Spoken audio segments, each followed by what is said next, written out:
BCS written ম্যাথের এই পর্বে আমরা দেখব বিন্যাস সমাবেশ। এটা হচ্ছে পার্ট 4। আরো 3টা ভিডিও তৈরি করা হয়েছে, যারা দেখেননি তারা অবশ্যই এই 3টা ভিডিও দেখে আসবেন, তাহলে এই পার্টটা বোঝা অনেক সহজ হয়ে যাবে, না হলে বুঝতে পারবেন না। আর হচ্ছে বিন্যাস সমাবেশের যে প্রথম পার্টটা আছে সেটা হচ্ছে বিন্যাসের বেসিক, সেটা মাস্ট বি দেখতে হবে, না হলে এই পার্টটা আপনারা বুঝতে পারবেন না। তাহলে অবশ্যই 3টা পার্ট দেখে আসবেন, তারপরে এই পার্টটা দেখবেন। আজকে আমরা যেটা দেখব সেটা হচ্ছে বিন্যাস সমাবেশ সম্পর্কিত অসীম কুমার সাহা স্যারের বইয়ের হচ্ছে 6 আর এখানে আমার হচ্ছে 6 হচ্ছে 6, 7, 8, 9 এই চারটা অঙ্ক আছে। এই অঙ্কগুলো সেম অঙ্ক। স্বরবর্ণগুলো পাশাপাশি না রেখে ট্রায়াঙ্গেল শব্দটির বর্ণগুলো কত সংখ্যা উপায়ে সাজানো যাবে। আমরা গত 3 নাম্বার ভিডিওতে আমরা দেখছি যে স্বরবর্ণগুলোকে একত্রে রেখে অর্থাৎ পাশাপাশি রেখে কিভাবে সাজানো যায়, একটা শব্দকে কিভাবে সাজানো যায় সেটা আমরা দেখছি। আজকে আমরা দেখব হচ্ছে স্বরবর্ণগুলোকে পাশাপাশি না রেখে। তারপর পরের অঙ্কগুলো আছে এরকম যে স্বরবর্ণগুলো পাশাপাশি রেখে নিউজিল্যান্ড শব্দটির বর্ণগুলো কত উপায়ে সাজানো যাবে। তারপর থিসিস শব্দটির স্বরবর্ণগুলো একত্রে নিয়ে কতভাবে সাজানো যাবে, যেখানে স্বরবর্ণগুলো একত্রে থাকবে না। মানে সব অঙ্কগুলো সেম, 4টা অঙ্কই সেম, জাস্ট আমি একটা অঙ্ক করে দিব, বাকি 3টা অঙ্ক আপনারা করে ফেলবেন। তো অঙ্কটা হচ্ছে এরকম যে স্বরবর্ণগুলোকে পাশাপাশি না রেখে ট্রায়াঙ্গেল শব্দটির বর্ণগুলো কত সংখ্যক উপায়ে সাজানো যাবে তা নির্ণয় করুন। তো এই অঙ্কটা আমরা কিভাবে করা যায়, আমরা গত পর্বে দেখছি যে স্বরবর্ণগুলোকে পাশাপাশি রেখে কিভাবে বিন্যাস করা যায়। তো আমরা যদি পাশাপাশি রেখে বিন্যাস করতে পারি এবং আমরা জানি যে কোন একটা শব্দকে সবগুলো বর্ণ নিয়ে আমরা বিন্যাস করতে পারি। এখন সবগুলো বর্ণ মানে কি, সবগুলো বর্ণ নিয়ে যখন আমি বিন্যাস করব সেখানে স্বরবর্ণ পাশাপাশিও থাকতে পারে, আবার পাশাপাশি নাও থাকতে পারে। তার মানে আমি একটা জিনিস বলতেই পারি যে সবগুলো এই ট্রায়াঙ্গেল যেটা আছে ট্রায়াঙ্গেল যে শব্দটি আছে এই শব্দটি সবগুলো বর্ণ নিয়ে যদি আমি কি করি বিন্যাস করি, তাহলে এখানে কি কি পাওয়া যাবে। সবগুলো বর্ণ নিয়ে যখন বিন্যাস করব, সবগুলো বর্ণ, তাহলে সবগুলো বর্ণ মানে কি, এখানে সবগুলো বর্ণের মধ্যে কি কি থাকতে পারে। সবগুলো বর্ণের মধ্যে অবশ্যই কি থাকতে পারে, স্বরবর্ণ একসাথেও থাকতে পারে, স্বরবর্ণ একসাথে নাও থাকতে পারে। তার মানে হচ্ছে যে এখানে এরকম হতে পারে স্বরবর্ণ একসাথে থাকবে, তার মানে স্বরবর্ণ একসাথে থাকবে আর স্বরবর্ণ একসাথে থাকবে না। এই দুইটা কেস মিলেই আমাদেরকে সবগুলো বর্ণ নিয়ে বিন্যাস সংখ্যা, যে আমরা স্বরবর্ণ একসাথে রেখে বিন্যাস করা আমরা শিখেছি, গত ভিডিওতে আমি এটা করে দিয়েছি, যারা দেখেনি তারা অবশ্যই দেখে আসবেন। আর সবগুলো বর্ণ নিয়েও আমরা বিন্যাস করতে পারি, তার মানে এই দুইটা কেস পারি। তার মানে হচ্ছে যে সবগুলো বর্ণ নিয়ে যখন বিন্যাস করব, তা থেকে যদি স্বরবর্ণ একসাথে নিয়ে যেটা বিন্যাস করব সেটা যদি বাদ দেই, তাহলে আমরা কি পাবো হচ্ছে স্বরবর্ণ একসাথে না নিয়ে বিন্যাস সংখ্যা। ঠিক আছে, তার মানে আমরা টার্গেটটা অবশ্যই বুঝতে পারছি যে প্রথমে আমরা বের করব সবগুলা বর্ণ নিয়ে বিন্যাস সংখ্যা, সেইখান থেকে তারপর বের করব স্বরবর্ণগুলোকে একসাথে তো সংখ্যা। তো সবগুলো বর্ণ নিয়ে যে বিন্যাস সংখ্যা থেকে যদি আমি স্বরবর্ণ একসাথে নিয়ে বিন্যাস সংখ্যা বাদ দিই, তাহলে যেটা পাবো সেটা পাবো হচ্ছে স্বরবর্ণ একসাথে না নিয়ে বিন্যাস সংখ্যা। তো আমি এই ক্যাটাগরিতে অঙ্কটা করে ফেলি। তো আমরা প্রথমে যেটা করতে হবে, আমাদের প্রথমে টার্গেট হচ্ছে ট্রায়াঙ্গেল শব্দটি সবগুলো বর্ণ নিয়ে বিন্যাস সংখ্যা। তার মানে ট্রায়াঙ্গেল শব্দটি সবগুলো বর্ণ নিয়ে বিন্যাস সংখ্যা। তাহলে কি হবে, এখানে আমাকে দেখতে হবে যে ট্রায়াঙ্গেলে কোনো সেম বর্ণ আছে কিনা। সেম বর্ণ থাকলে আমরা হচ্ছে কি সূত্র ফেলবো, n ফ্যাক্টোরিয়াল বাই হচ্ছে p factorial q factorial r factorial, এই সূত্রটা ফেলবো। আর যদি আমাদের সেম বর্ণ না থাকে তাহলে আমরা কি করব, npr এর সূত্রটা ফেলবো।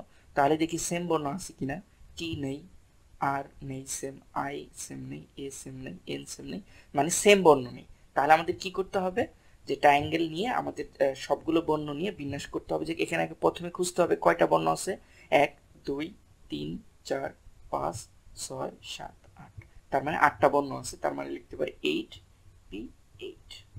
তাহলে 8p8 ইকুয়াল টু কত হবে, তাহলে 8 ফ্যাক্টোরিয়াল আমরা সূত্র জানি, তারপরে 8 মাইনাস 8 ফ্যাক্টোরিয়াল। আমরা সূত্রটা হচ্ছে এরকম, npr এর সূত্র n ফ্যাক্টোরিয়াল ভাগ হচ্ছে n মাইনাস r ফ্যাক্টোরিয়াল করে দিলাম। তো 8 ফ্যাক্টোরিয়াল আর আমরা এখানে কি হবে 0 ফ্যাক্টোরিয়াল, 0 ফ্যাক্টোরিয়াল মানে কি? 0 ফ্যাক্টোরিয়াল মানে হচ্ছে 1, এটা আমরা আগেও জানি। তার আর থাকবে তাহলে 8 ফ্যাক্টোরিয়াল। 8 ফ্যাক্টোরিয়াল মানে কত?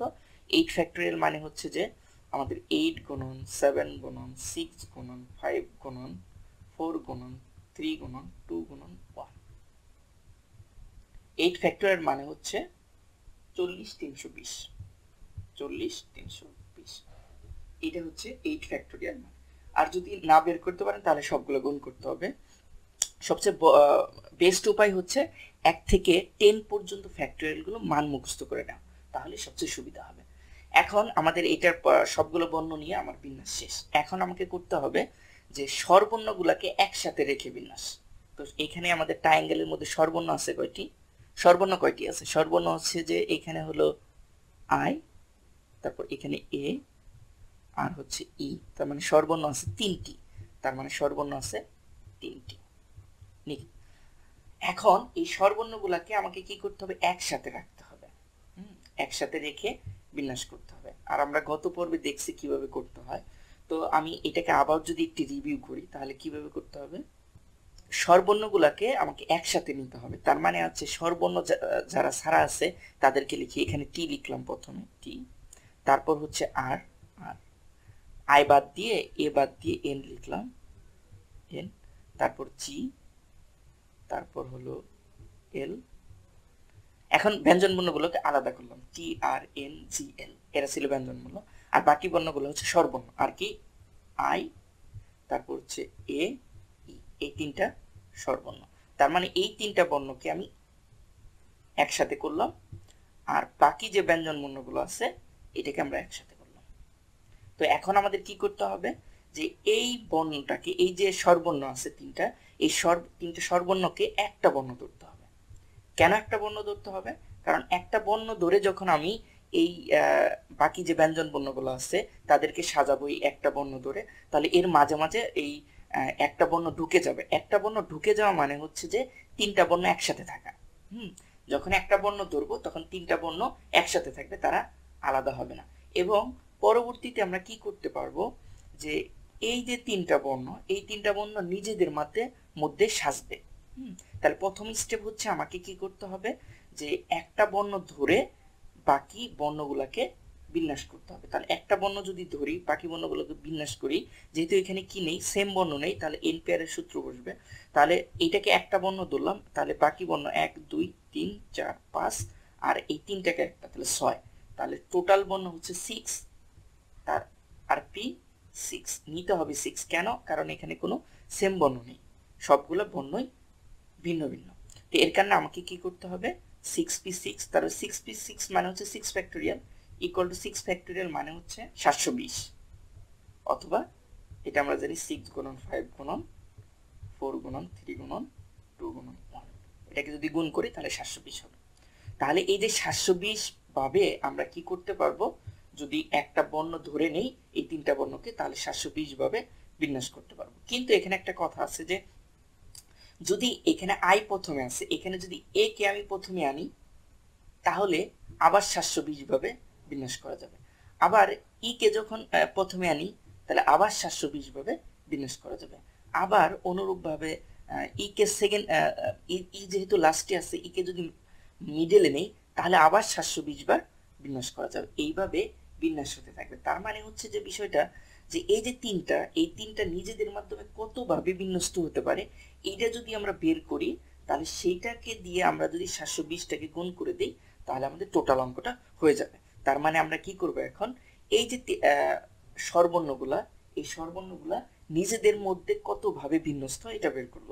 তাহলে নিজেদের ভাবে কতভাবে বিন্যস্ত হতে পারবে? যেহেতু এখানে 3টা বর্ণ আছে এবং 3টা বর্ণ ভিন্ন বর্ণ, তারপরে 3p3 ভাবে বিন্যস্ত হতে পারে। আর 3p3 মানে হচ্ছে 3 ফ্যাক্টোরিয়াল। হ্যাঁ, তার মানে 3 ফ্যাক্টোরিয়াল মানে হচ্ছে 6। এই 6 ভাবে বিন্যস্ত হতে পারবে 6 উপায়ে। 6 দিয়ে আমাকে 720 কে গুণ করতে হবে। কেন গুণ করতে হবে? কারণ এক একটা চেঞ্জ হলে, যে 3টা বর্ণ এক একটা চেঞ্জ হলে 720 বার করে কি হয়? বিন্যাস হয়। এর কারণে যেহেতু 6 বার চেঞ্জ হবে, এখানে 6 দিয়ে 720 কে গুণ করতে হবে, অথবা 6 বার 720 কে যোগ করতে হবে, একই কথা। তো এইটা ছিল আমাদের অঙ্কের থিম। তো আমি গত পর্বেও এই জিনিসটা আমি বোঝানোর চেষ্টা করছি, যারা না বুঝছেন এই পর্বে বুঝে নিতে পারবেন। তো তো এখন আমি অঙ্কটা করে ফেলি, এগুলো মুছে দেই। তার মানে এখন হবে হচ্ছে স্বরবর্ণগুলোকে একটা বর্ণ ধরে, তাহলে এখান থেকে স্বরবর্ণকে যদি আমরা একটা বর্ণ ধরি তাহলে বর্ণ সংখ্যা আমরা কয়টা পাবো? বর্ণ সংখ্যা এইভাবে নির্ণয় করতে হয় যে টোটাল বর্ণ হলো 8টা, স্বরবর্ণ আছে 3টা, তাহলে বিয়োগ করলাম 3 আর প্লাস 1 দিতে হবে, যেহেতু স্বরবর্ণ 3টা বলে একটা বর্ণ, তার মানে ইকুয়াল টু হবে হচ্ছে 6টা। তার মানে আমরা কি করব, যেহেতু 6টা বর্ণ ভিন্ন ভিন্ন, তার মানে 6p6, তাহলে 6p6 মানে হচ্ছে 6 ফ্যাক্টোরিয়াল। কেন? কারণ হচ্ছে যে এরকম হয় যে 6p6 যদি আমরা করি ইকুয়াল টু হচ্ছে 6 ফ্যাক্টোরিয়াল ভাগ হচ্ছে 6 মাইনাস 6 তার হোল ফ্যাক্টোরিয়াল, তার মানে ইকুয়াল টু 6 ফ্যাক্টোরিয়াল ভাগ হচ্ছে 0 ফ্যাক্টোরিয়াল, আর 0 ফ্যাক্টোরিয়াল মানে 1, তার মানে 6 ফ্যাক্টোরিয়াল। এটা এইভাবেই লিখবো, 6p6 মানে হচ্ছে 6 ফ্যাক্টোরিয়াল, আর 6 ফ্যাক্টোরিয়াল মানে হচ্ছে হলো এখন আমাদের এই যে স্বরবর্ণ 3টা আছে এই স্বরবর্ণ 3টা নিজেদের মধ্যে সাজবে। এখন স্বরবর্ণ নিজেদের মধ্যে কি হবে, বিন্যাস হবে। ইকুয়াল টু কত, এখানে যেহেতু 3টা আছে এবং 3টা ভিন্ন ভিন্ন, তার মানে 3p3 ইকুয়াল টু কত হবে, 3 ফ্যাক্টোরিয়াল ইকুয়াল টু 6। এখন আমাদের কি করতে হবে, 6 দ্বারা 720 কে গুণ করলে আমরা কি করব, স্বরবর্ণগুলোকে পাশাপাশি রেখে বিন্যাস সংখ্যা হবে 720 গুণন হচ্ছে 6। তাহলে আমরা একটা নতুন পেজ নিয়ে নেই, তাহলে সুতরাং তাহলে স্বরবর্ণগুলোকে পাশাপাশি রেখে বিন্যাস করা যাবে, ইকুয়াল টু লেখা যায়, কি করতে হবে 720 গুণন 6, তার মানে 4320 প্রকারে স্বরবর্ণগুলো পাশাপাশি রেখে বিন্যাস করা যায়। এখন আমাকে বের করতে হবে, অঙ্কে কি বের করতে হবে, অঙ্কে বের করতে হবে হচ্ছে যে স্বরবর্ণগুলোকে পাশাপাশি না রেখে, এই যে স্বরবর্ণগুলোকে পাশাপাশি না রেখে, আর আমরা জানি যে ট্রায়াঙ্গেলের যদি আমরা সবগুলো বর্ণ নিয়ে সাজাই তাহলে এখানে স্বরবর্ণ পাশাপাশিও থাকে আর স্বরবর্ণ পাশাপাশি নাও থাকে। তাহলে এইখান থেকে যদি আমরা কি করি, টোটাল বিন্যাস থেকে যদি আমি কি করি যে স্বরবর্ণগুলো পাশাপাশি বাদ দেই তাহলে আমরা কি পাবো, তাহলে আমরা পাবো হচ্ছে স্বরবর্ণগুলোকে পাশাপাশি না রেখে বিন্যাস। তার মানে হচ্ছে যে স্বরবর্ণগুলোকে পাশাপাশি না রেখে বিন্যাস, তার মানে টোটাল বিন্যাস থেকে কি করতে হবে, স্বরবর্ণগুলোকে পাশাপাশি রেখে বিন্যাস বাদ দিয়ে দিতে হবে। তাহলে আমাদের টোটাল বিন্যাস ছিল হচ্ছে 40,320 আর স্বরবর্ণগুলো পাশাপাশি রেখে বিন্যাস হচ্ছে 4,320, তার মানে 40,320 বিয়োগ হচ্ছে 4,320, তাহলে আমরা বিয়োগ করলে যেটা পাবো 36,000। তার মানে স্বরবর্ণগুলোকে পাশাপাশি রেখে না রেখে স্বরবর্ণগুলোকে পাশাপাশি না রেখে বিন্যাস করা যাবে 36,000। তো বাকি অঙ্কগুলো নিজেরাই করতে পারবেন, সেম ভাবে করতে হবে। যে বাকি যে অঙ্কগুলো আছে সেটা হচ্ছে যে স্বরবর্ণগুলোকে পাশাপাশি না রেখে নিউজিল্যান্ড শব্দটিকে কত প্রকার সাজানো যাবে, তারপর স্বরবর্ণগুলোকে পাশাপাশি না রেখে থিসিস শব্দটি কতভাবে সাজানো যাবে, সেম অঙ্ক। থিসিসের ক্ষেত্রে যেটা হবে যে আমাদের যে এনপিআর এর সূত্র না পড়ে এখানে হচ্ছে যে সেকেন্ড সূত্র পড়বে, আমরা যেটা সেকেন্ড সূত্র শিখছি যে এন ফ্যাক্টোরিয়াল ভাগ হচ্ছে P factorial Q factorial r factorial, এই সূত্রটা বসবে কারণ এখানে এস দুইটা আছে। ওকে, তো আমরা কিন্তু বিন্যাস সমাবেশের টোটাল 2টা সূত্র শিখছি, তো এই 2টা সূত্র দিয়ে কিন্তু সকল অঙ্ক করা যাচ্ছে। বেশি সূত্র শেখার দরকার নেই, কারণ বেশি সূত্র শিখলেই ঝামেলা। ওকে, তো আমরা এই 2টা সূত্র দিয়ে আমরা অঙ্ক করব। এই থিসিসটা আমরা যদি করে দিই তাহলে মনে হয় ক্লিয়ার হবে সবার। তো আমরা থিসিসটা করে দেওয়ার চেষ্টা করি।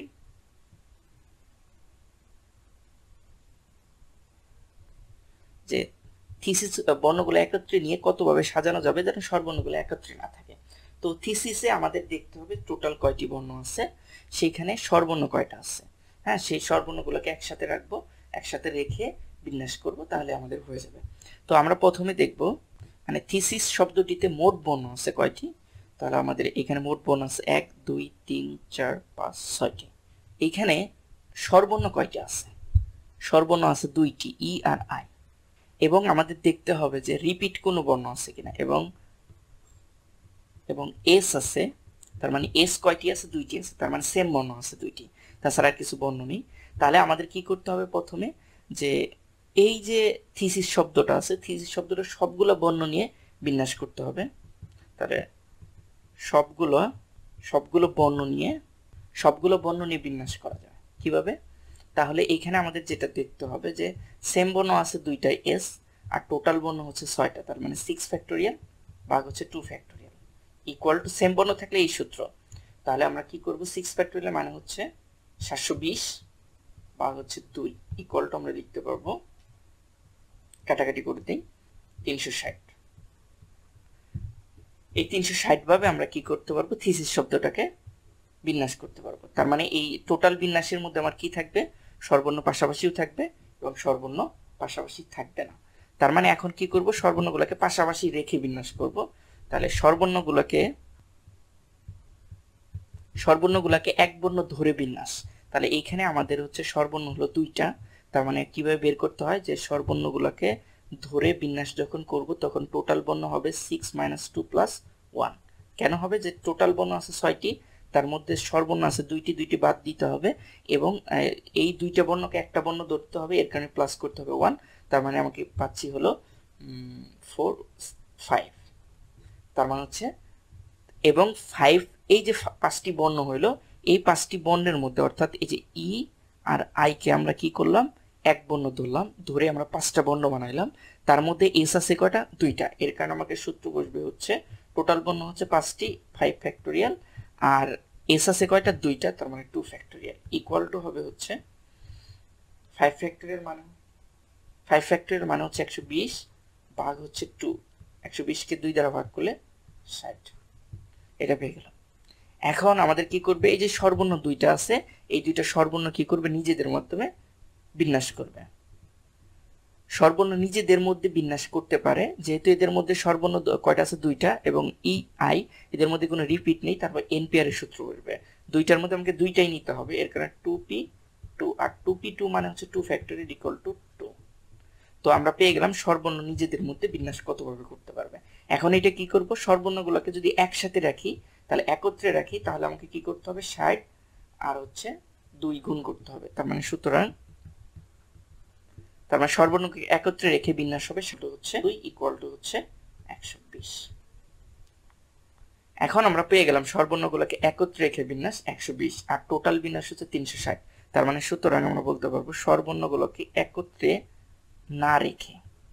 না রেখে বিন্যাস ইকুয়াল টু হবে টোটাল বিন্যাস যত আছে 360, এখান থেকে বিয়োগ করতে কত হবে, সর্বর্ণগুলোকে একত্রে রেখে যে বিন্যাস হয়েছে সেটা বিয়োগ করে দিতে হবে 120। আমরা বিয়োগ করলে যে রেজাল্ট পাবো 240। এইটাই হচ্ছে আমাদের অ্যান্সার। তার মানে 240 ভাবে কি করা যাবে, সাজানো যাবে। তো বাকি অঙ্কগুলো সেম, এই 2টা অঙ্ক পারলে আমরা বাকি অঙ্কগুলো পেরে যাব। তো বাকি অঙ্কগুলো নিজেরাই করে নেবেন।